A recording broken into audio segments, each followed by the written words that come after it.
This is our leaf number 1 Path Easy template, and I'm going to show you how to use it, but I'm also nesting as I go because I've done a row above it.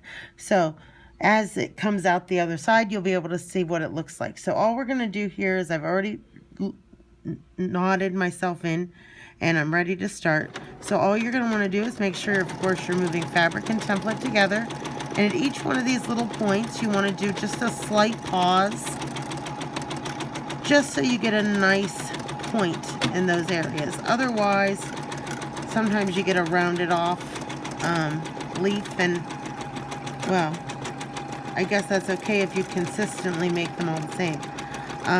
But I like mine to be pointy. So to the end, and I'm going to go ahead and spin.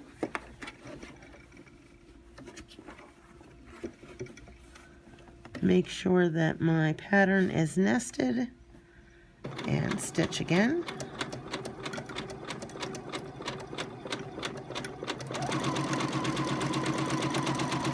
Pause, pause, pause, and around.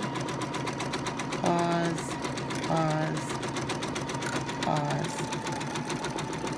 pause again, and to the end, stop, needle down, and spin. And as it's starting to come out the other side here, you're going to be able to see what it looks like.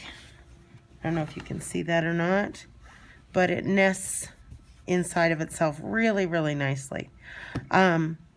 So any of these templates you can get on our website, www.cscountrystitchin.com, and feel free to email me anytime with questions or comments. Also, if you like and share this video, we're going to give away a set of mini templates at the end of the day. So share, share, share. Have a great day.